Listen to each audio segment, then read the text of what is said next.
for May, and excuse me, and she'll be sharing how the other 12-step program AA has brought her to ACA, and she's been sober for 9 years. That's awesome. Without further ado, Lauren, you have the floor.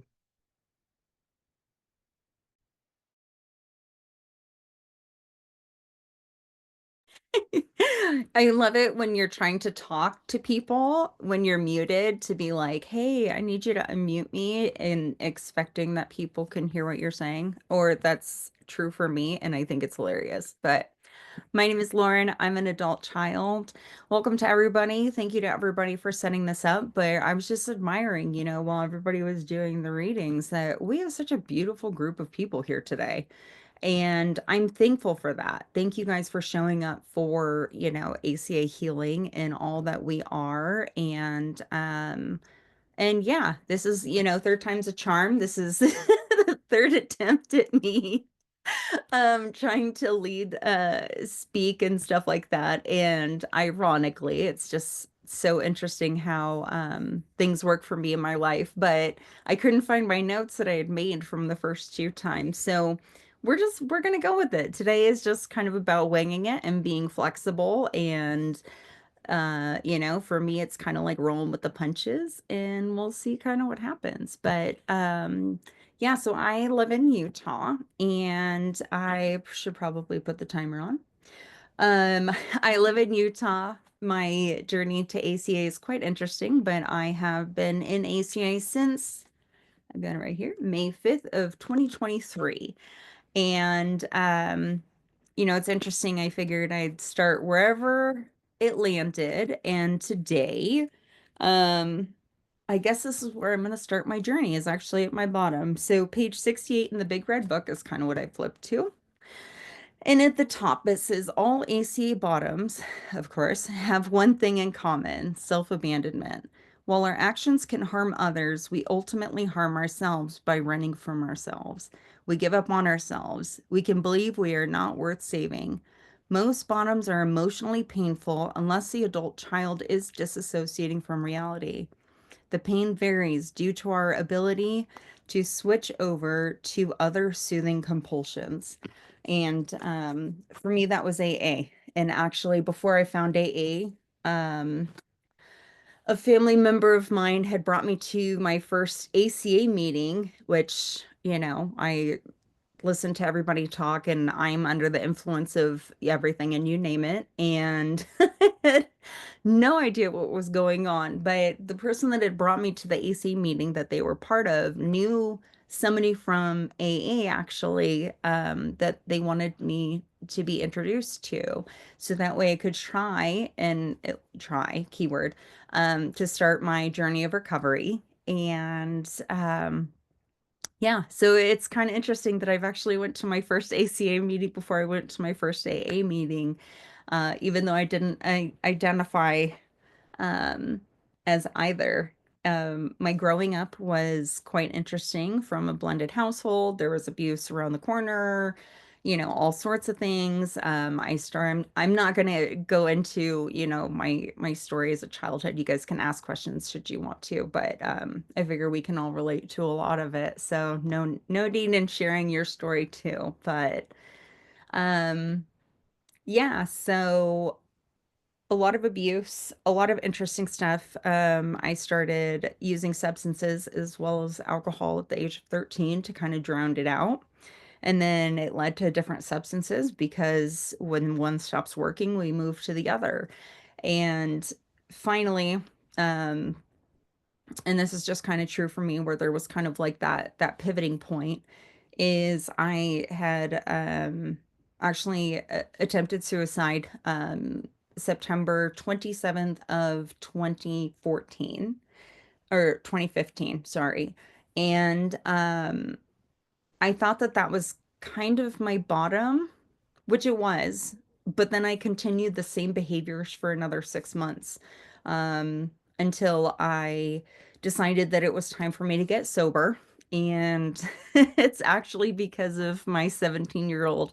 She was 8 at the time. And she was at the top of the stairs where we were living, and I had kind of relapsed because of more abuse stuff.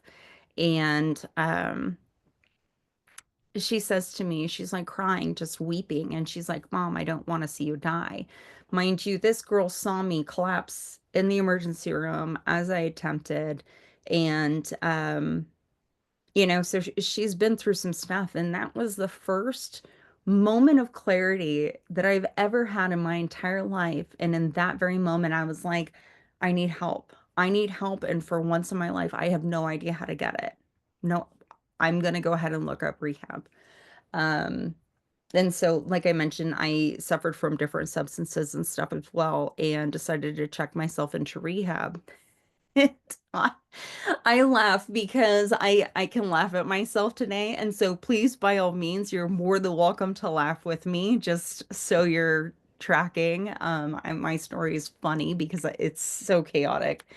Um, I was on my way to rehab, and I didn't have an issue with alcohol, right? Like only substances, that's what I was going for. And it's 9 o'clock in the morning that I'm arriving to Florida where I went to rehab, and I keep pushing the button.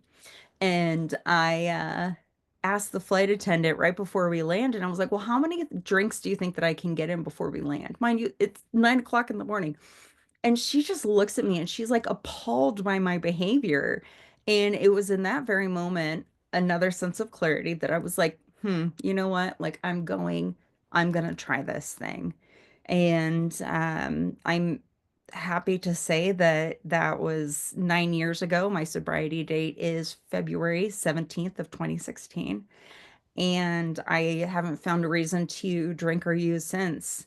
And through that, that's to include getting married, moving, moving across the country. So moving a couple of times, having another kid, becoming a stepmom of two other kids. And in the last 4 years, where stuff got really crazy, was my oldest. Her name is Ayla, the one that's 17 now. We found out she had cancer, leukemia to be exact, and that was a life-changing moment. Um, and through some of those darkest days, I still didn't find a reason to pick up to use to anything. And that wasn't me. That was a higher power that I've relied on. Um, so, through that, she was in remission. And then I ended up leaving my husband. And after that, so in this time, I go back to California. And well, before that, I find this book, and I had it. And this is my big red book, and it's of course marked with like 100 different things. And I had bought it because my sponsor at the time for AA was like, well, hey, you know what? Here's something we can start looking into. We can start digging into it. And I'm like, not right now, but thank you. And I go to leave and move, and somebody very close to me, when I had opened up this book when I was ready, when I left my husband, and this was 2023, um, I have this note card, and I laminated it now, but I don't know if you guys can read it or not. But here it says, Beautiful Lauren, I am so proud you made it this far. This is hard work, but totally worth it, mostly, with a smiley face. I'm here to answer any questions or help you when you need it. I love you, Tara. Um, she had put this in my book, and when I had taken it with me to California to go and try this stuff out and um seek it out and stuff like that, it's just it amazes me. It amazes me because she's the person that took me to my first ACA meeting. She's the person that led me to AA. She's been so close with me to guide me in planting those ACA seeds along the way. And it's just, I'm so grateful. I'm so grateful. I'm so grateful that I've hit those bottoms. I hit that bottom when I went to California after leaving my husband because I'm like, I don't even know what to do with my life. God, please help me. that's always the pivotal point is God, please help me. And it's the best, easiest, most simple prayer, but so difficult for me to say because that's me admitting that I can't do it and having to give up control. And for me, it's the most beautiful thing. And in May of 23, that's when I decided I was like, you know what? I'm going to actually give this a try and see what happens. And I come back to Utah. I'm willing to, give it at least a go with my husband, with me working a program, with him admitting that he's got some issues going on. And I find out that my daughter, her cancer relapses. And so in July of 2023, she had her cancer relapse. And then 3 days later, I come to find out that my husband's completely intoxicated at home, taking care of the other kids, passed out on the porch, not doing it. So as I'm having to deal with my daughter in the hospital having cancer, I have to now deal with my husband being a complete alcoholic like he is. And so I'm throwing him in rehab. My daughter's in the hospital, my other kids. It's just, it was such a mess and so chaotic. And I still, the most amazing thing to me is that I have a program. I actually have two programs. I have the program of AA, and then I have the program of ACA that I get to rely on. And in my ventures. So that's kind of what's led me to now. My daughter, she is in remission. Thank God the odds were not in her favor. We're here. My husband has found 12-step program of his choosing, so we both get to live sober together. And some of that, I don't even want to say it out loud, but I'll say it. Some of that insanity has kind of leveled out and kind of we're getting back into the realm of things. But yeah, I've found for me that AA really gave me that solid foundation, right? It gave me that hard structure of essentially don't drink, do good, keep your side of the street clean. And that was it. Like, don't ask questions. Like, this is it. And while working the program of AA, I had always felt this earning of there's something deeper that I need to get into, but I don't know what it is. I tried therapy, therapy was whatever. But there was just always this like, well, why? Why am I this way? What made me do these choices? Is there something that made me do these choices, or am I just how I am? And when I went to go and rely on the program of ACA has really given me that fluidity. It's really given me that flexibility in life. It's given me that ability to laugh at myself and the struggles and um to really find kind of what's inside of me. And my little girl, her name is Lori. That was a name that actually Tara used to call me when I was a little girl. And I get to be gentle. But when I found her,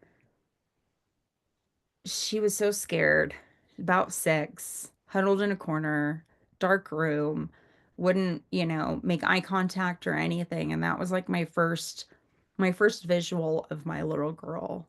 And now I find that my little girl is throughout me, is the connection between me whew, the connection between me and my higher power is the ability to have fun, to be that fun mom that I always wanted to be that fun wife that's silly and, just doing all these different things and having fun with myself, by myself.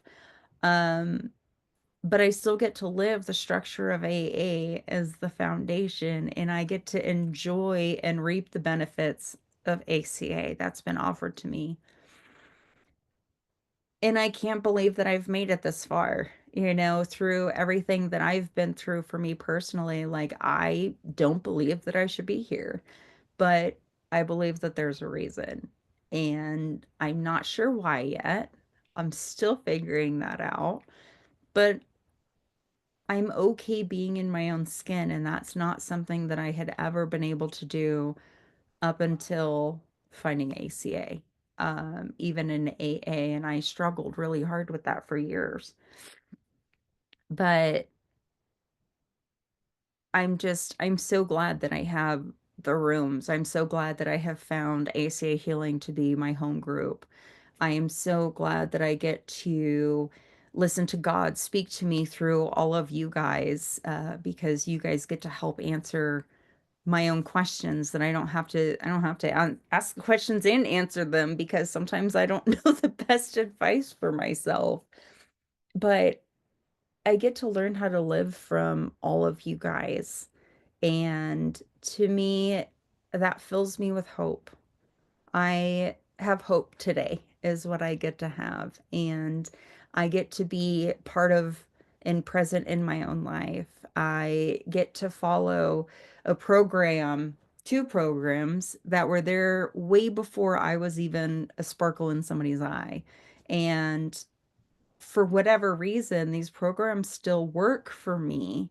And I can read through the book and be like, oh my gosh, why is it talking about me? Why does this resonate? Well, of course, it's because it was put together and it is a program that has worked for me. I won't speak for everybody, but it gives me a way of life. And I'm definitely grateful for that. I don't think that I would have stayed sober or sane to whatever degree that is without this stuff. Um, but yeah, apparently that's all I got, I guess. But it's brought me to this moment and I'm so thankful that I get to be here with all of you guys tonight. And thank you. Thank you for asking me to speak and share my experience and my strength and my hope. And I hope that you guys get to take hope from that. That it's possible to stay sober, that it's possible to deal with all sorts of just asinine and crazy experiences. And me going out and using it still yet, like I'm not immune to it, but I get to rely on this stuff as a first line of defense. So I don't have to, even if I want to. So, with that, thank you guys for letting me share. Thank you for being here. It is a Friday and I get to hang out with you guys. So thank you guys so much for that. I really appreciate you.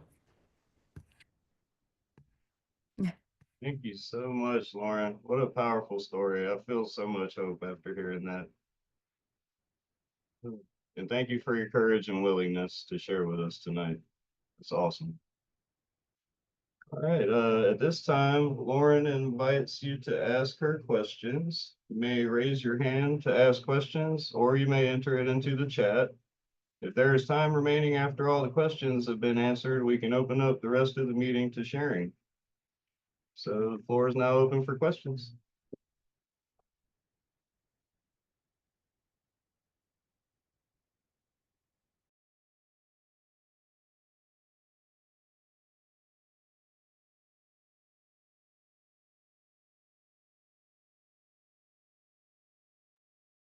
There is. Are you able to unmute?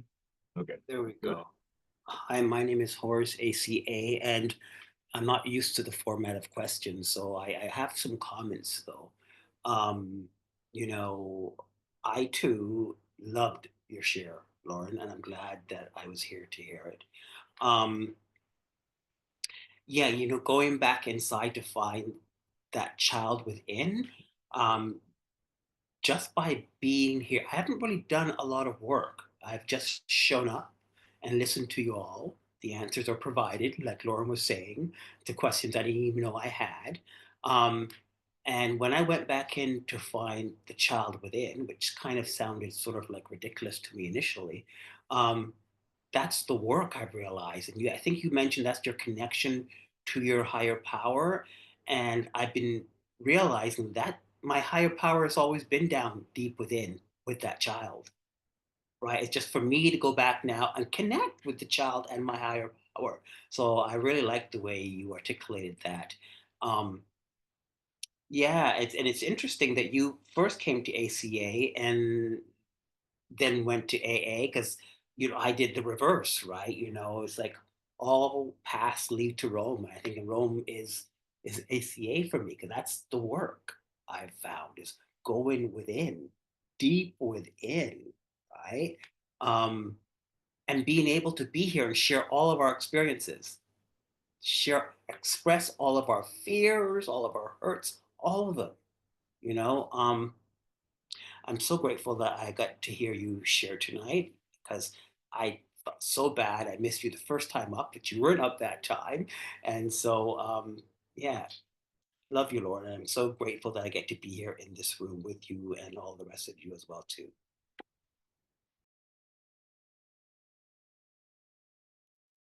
So much, Horace. And I see Heather got your hand up. Where'd you go, Heather?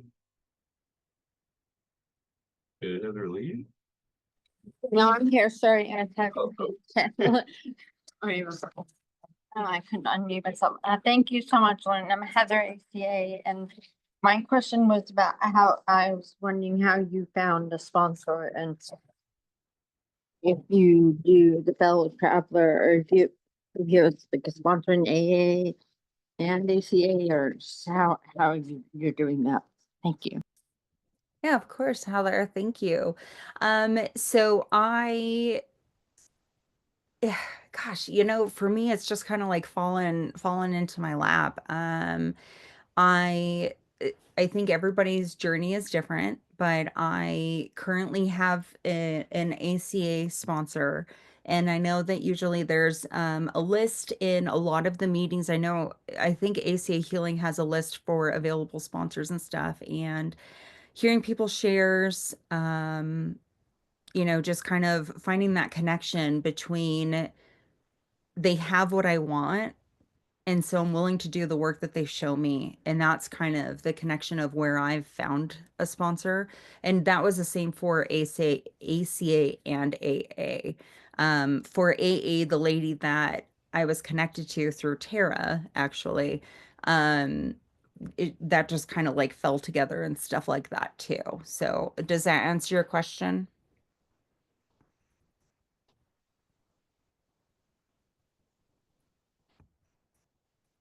Maybe. If not, ask again. I'm here. Yes, thank you so much. And thank you for your courage. I appreciate it. Of course.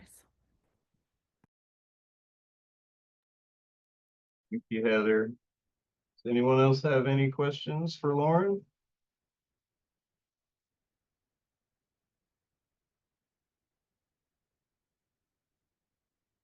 Well, I'll go ahead and go over sharing guidelines, and you can still ask questions after we open the sharing.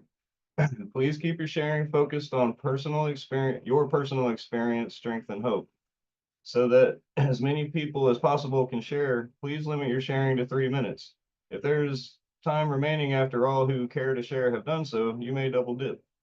When the timer goes off at 3 minutes, please, you don't have to come to a hard stop. Go ahead and finish your thoughts. It's just a reference. And crosstalk.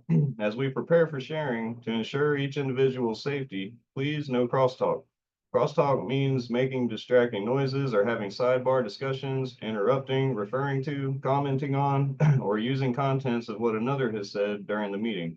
This may include nonverbal communications as well as attempts to fix or rescue others by giving advice or trying to comfort them if they become emotional. We accept without comment what others share because it is true for them. We work towards taking responsibility in our own lives rather than giving advice to others. We do this by presenting all statements in the I first person form. All sharing should be directed to the entire group and never to any specific individual, unless tonight if you want to ask Lauren a question. The Big Red Book offers additional guidance. And with that, the floor is open for sharing.